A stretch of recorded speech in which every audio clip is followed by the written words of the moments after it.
આજનો ટોપિક છે એ બહુ ઇમ્પોર્ટન્ટ ટોપિક છે, જે ડિજિટલ એરેસ્ટ છે એ વિશે આપણે વાત કરવી છે. તો મિત્રો, જે ડિજિટલ એરેસ્ટ છે આ પ્રકારનું કોઈ પ્રોવિઝન જ નથી. કાયદાની અંદર ડિજિટલ એરેસ્ટનું કોઈ પણ પ્રકારનું પ્રોવિઝન નથી. આ એક સાયબર ફ્રોડ છે, એનાથી તમારે સાવધાન રહેવાનું છે અને આપણે ગુજરાતીઓને જાગૃત કરવાના છે. તમારા આસપાસની અંદર રહેતા લોકોને તમે જાગૃત કરો કે આ પ્રકારનું કોઈ પણ ફોન આવે, ડિજિટલ એરેસ્ટની વાત હોય તો એ ફ્રોડ કોલ છે, ફ્રોડ છે. એ પ્રકારનું કોઈ પ્રોવિઝન છે જ નહીં. અલગ અલગ રીતે અલગ અલગ વ્યક્તિઓને આ પ્રકારના મેસેજીસ, ફોન આવતા હોય છે. ફોન જે છે, પહેલા તમને લોકોને એક એમની મોડસ ઓપરેન્ડી છે કે એ લોકો તમને પહેલા ટ્રાઈના જે telephone regulatory authority of India જે છે એના નંબર એવો સિમિલર નંબરથી તમને ફોન કરશે. પછી તમને કહેશે કે તમારો ફોન બંધ થવાના છે, તમારા વિરુદ્ધની અંદર સો એન્ડ સો કમ્પ્લેન થઈ છે અને એના આધારે તમારો જે નંબર જે છે, ફોન નંબર છે, એ થોડા સમયની અંદર બ્લોક થઈ જવાનો છે.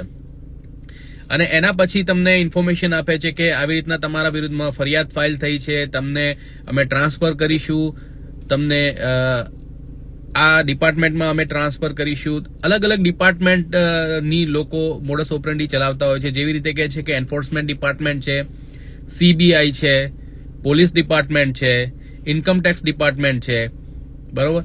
આ રીતના ડિપાર્ટમેન્ટનો જાસો આપીને તમને કહે છે તમારા વિરુદ્ધની આ પ્રકારની ફરિયાદ ફાઇલ થઈ છે અને લોકો તમને ફોન કરશે અને તમારે આવું વસ્તુ કહેવાની છે કે ભાઈ અમે ઇન્વોલ્વ નથી.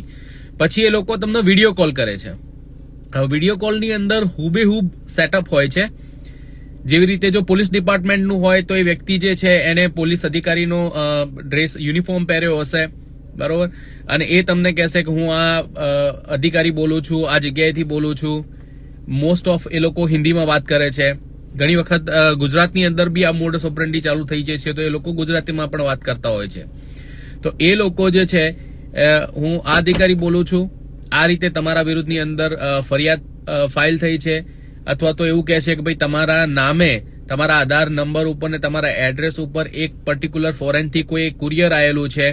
એ કુરિયર જે છે એની અંદર ડ્રગ્સ મળેલો છે અને એના કારણે તમારા વિરુદ્ધની અંદર NDPS કે અલગ અલગ જે સેક્શન છે એની અંદર તમારા વિરુદ્ધમાં ફરિયાદ ફાઇલ કરવાની છે, બરોબર.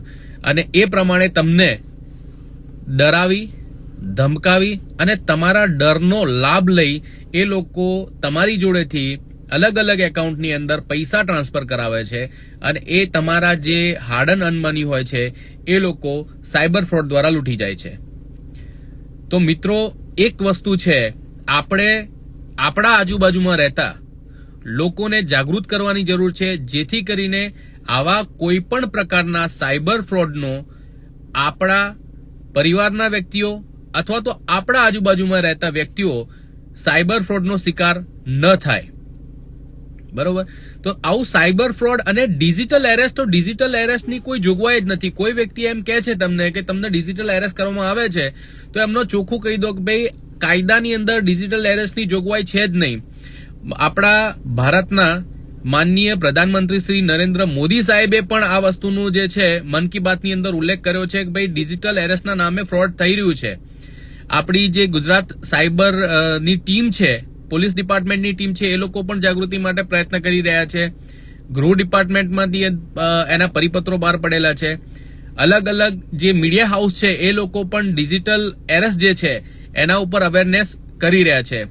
તો મિત્રો, આપણી એક ફરજ બને કે જો તમે જાણતા હો તો બીજા લોકોને જણાવો કે ડિજિટલ એરેસ્ટ નામનો એક સાયબર ફ્રોડ થઈ રહ્યો છે, જેની અંદર અલગ અલગ મોડસ ઓપરેન્ડી દ્વારા તમને ડરાવવામાં આવે છે, ધમકાવવામાં આવે છે અને તમારા પૈસા જે છે પડાવી લેવામાં આવે છે. હજારો કરોડોની સંખ્યાની અંદર લોકોના પૈસા જઈ રહ્યા છે. ગુજરાતની અંદર પણ હમણાં રિસન્ટલી 2 થી 3 એવા કિસ્સા બન્યા છે જેની અંદર 2-2.5 કરોડ રૂપિયા પણ લોકોના ટ્રાન્સફર કરાવી લીધા છે, બરોબર.